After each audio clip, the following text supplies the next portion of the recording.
Welcome into the Packers' defensive review of their game against the Minnesota Vikings. And of course, it was a close game. We know that Packers had 2 takeaways, but I kind of think that Kevin O'Connell let his foot off the gas pedal, and it became closer than it could have been if he continued. So let's just take a look at some of the good plays, some of the bad plays, and get an overall breakdown for the game. In my preview, I talked about capitalizing on mistakes. And here we go. Early in the game, we've got pressure up the middle by Van Ness. Darnold is going to roll out. McDuffie is there, originally in coverage on Aaron Jones, but Jones runs out of bounds, so he decides to switch over to Jefferson and unfortunately drops this interception. So I'll watch it from the end zone angle. And then I want to focus on Kenny Clark here. So not a very good decision there by Darnold. But Kenny Clark kind of ruins this a little bit. Right, he's going to be, after the stunt, he's going to be outside. Right, so he's going to be that contained player. We've got that stunt from Van Ness, who gets the pressure up the middle. And I think we can see here, he's staying outside. He's staying contained. Right, but then he decides to take that step in. And that allows Darnold to spin out. And I think with his toe, he's not quite as agile as he has been in the past. And he's aging a little bit. But if he's able to stay upfield, right, because he knows his teammate is going on a stunt, right, so he should stay on this contain. And I think if he doesn't turn his hips inwards and he just stays square here, he's going to be able to get a sack here on Darnold. Right. Of course, we don't know that McDuffie is in a perfect position to make this play, and unfortunately doesn't. It hits him right in the hands there. He ducks away, doesn't keep his eyes on the ball, and it just squeezes out. So Packers needed to capitalize on the mistakes, and unfortunately early on in the game they weren't able to. I think if they are able to get a turnover here early in the game and they don't go down by 2 scores, it's a completely different game. All right, up next, we're going to focus on the man coverage here by Stokes. DBs obviously hurting in the secondary. No Valentine, no Jair. And our DBs were just getting cooked all game. This is a really good route, though, by Naylor. And we'll go back to the start of it. So we'll just see what he does in order to create this separation. First thing, we've got Stokes, man coverage. He's got outside leverage, which means he's got inside help, right? So he's going to have inside help, which is why he's protecting that sideline and trying to force the receiver in, right? So that's an advantage for this crosser route. And then he is able to get that inside release, right? So he's going to take that hard inside release, go vertical.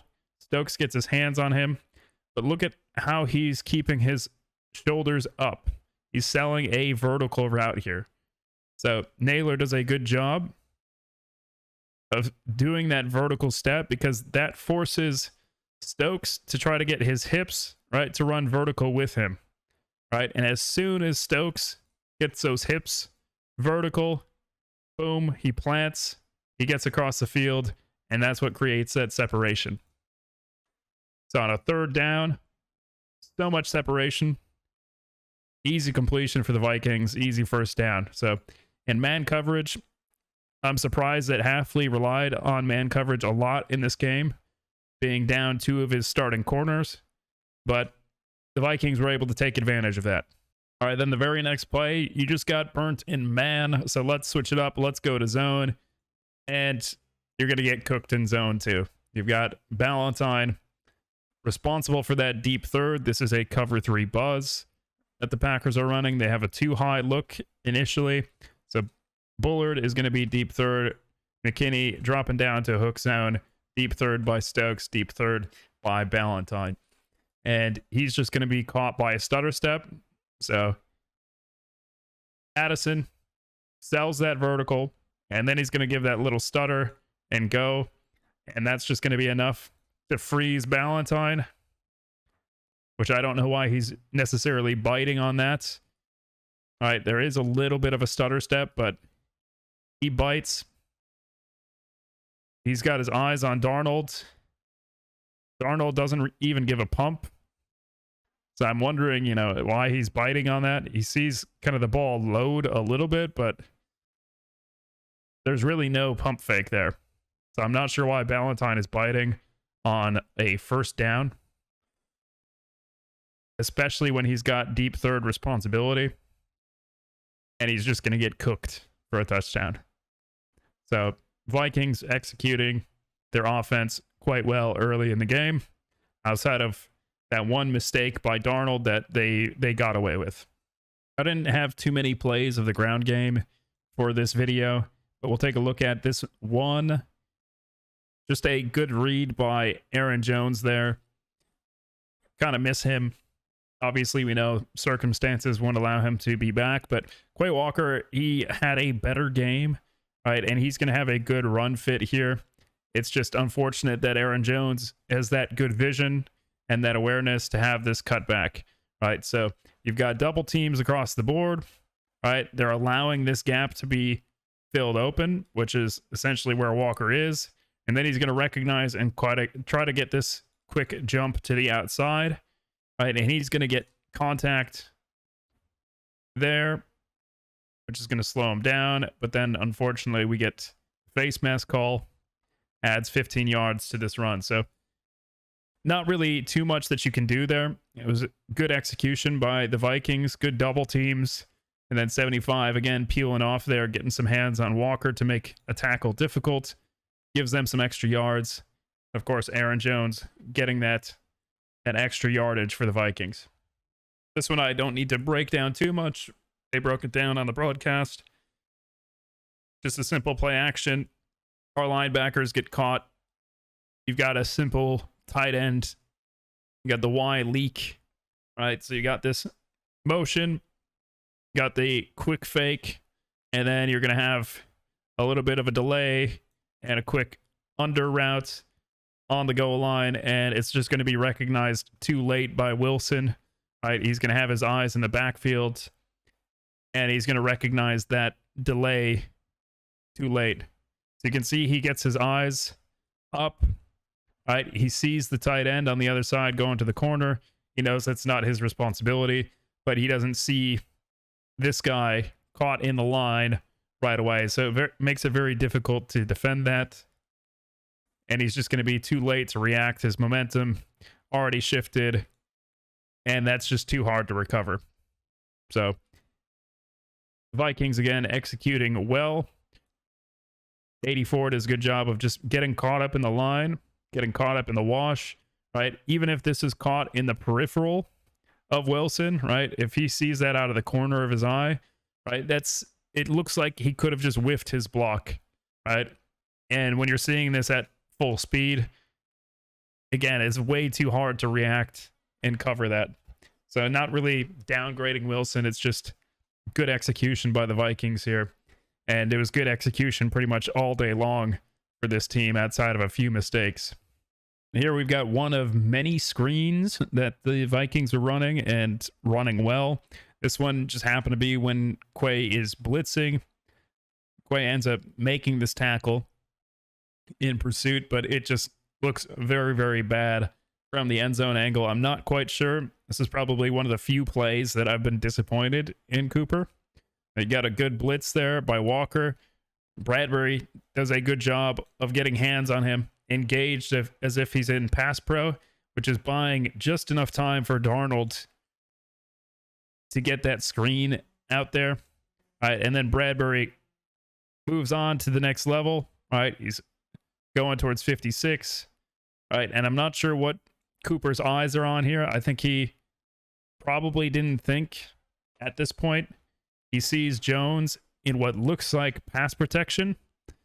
So if his responsibility is Jones in man here, then he's going to green dog, right? He's going to green dog, which means he's just going to blitz if this guy's in pass pro. Now, he thinks he's in pass pro, so he starts to blitz, and then all of a sudden he sees that shift. Jones goes out. He tries to get outside, but it's already too late. Gets his legs outside his frame, and you're not going to be able to cut with power when you're doing that. So not very Great play by the Packers linebackers on many of those screen plays.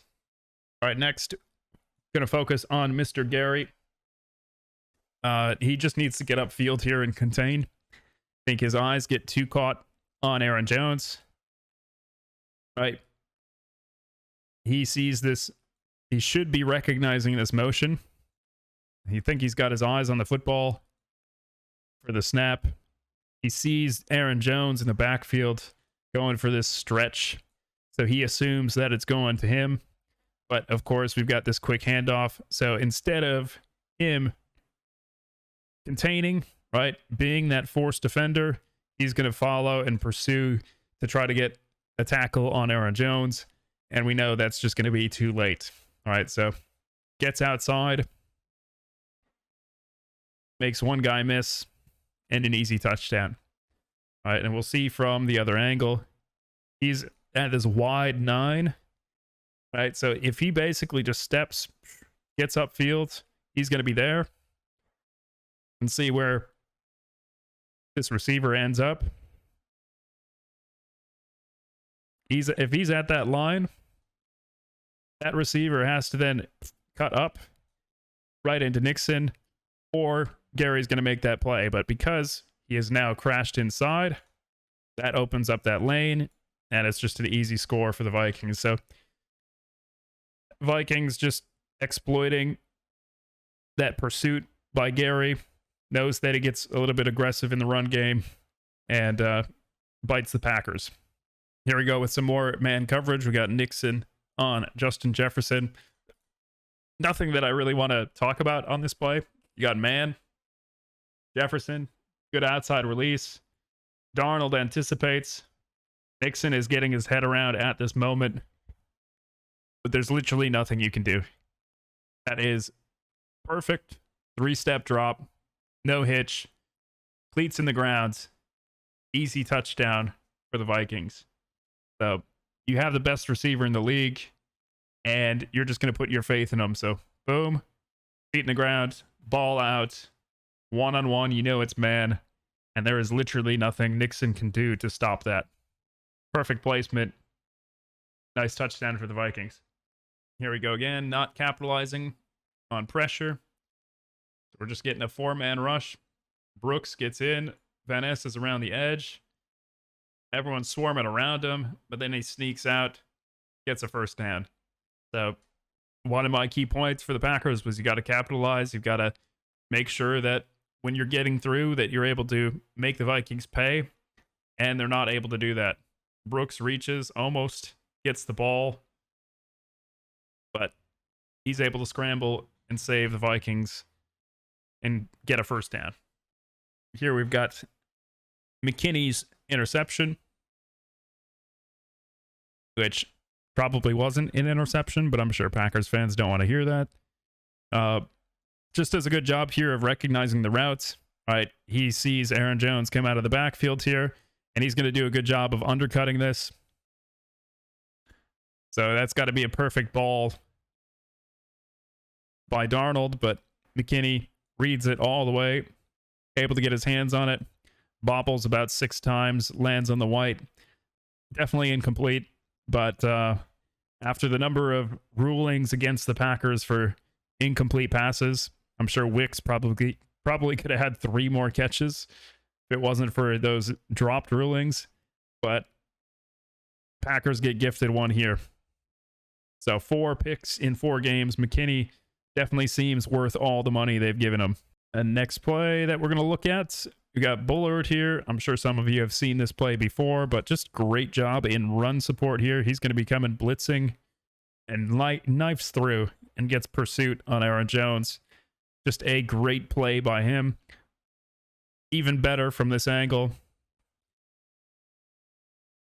There we go, on the snap, knifes through. He's already at the line of scrimmage, gets through, pursues, dives, gets a tackle for loss. Just great job by a rookie safety there. I know I say it frequently, but man, Quay Walker is incredible when he's blitzing. And here he is getting a sack. Just gets wide open there.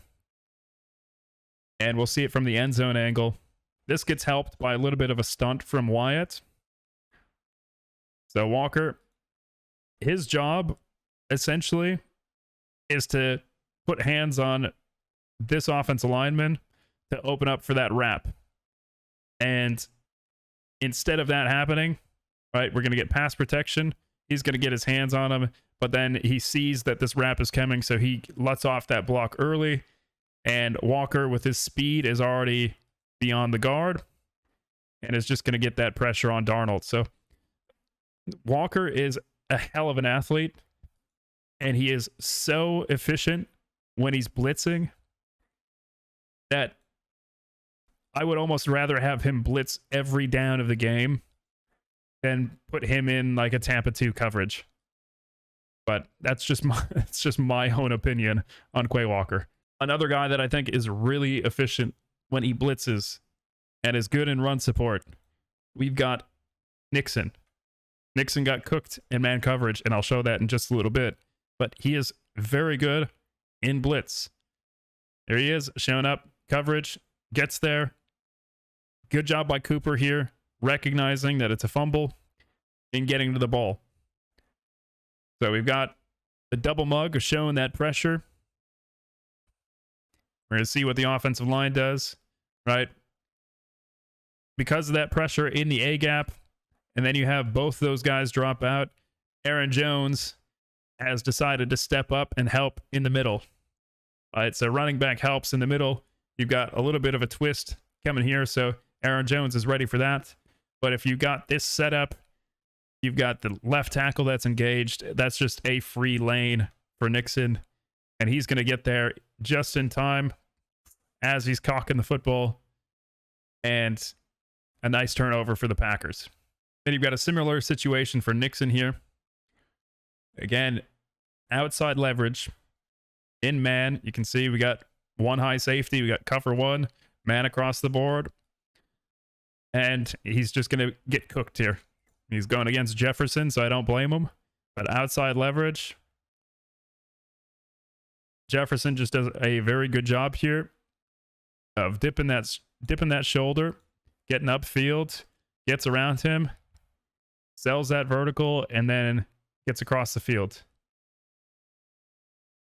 I mean, there's not much that you can do in that situation. Right? You've got that inside leverage, or the outside leverage, rather, and all he has to do is take that inside release, sell a little bit of vertical, plant that foot on the cross, and you're already beat, right? So there's not much that you can do in that situation. You're asked to play man against one of the top players in the league. What happens when you play a ton of man? The offense is just going to run a mesh, which we have seen, which is the perfect play call against this look. All right, you're going to get pressure from Quay Walker. He's going to blitz. That means you've got one fewer backer, and Packers are going to run into each other. All right, this is that same mesh call that Philadelphia ran, and both guys are going to end up open here. All right, so because you've got that blitz that's coming on the inside, you're going to have man across the board.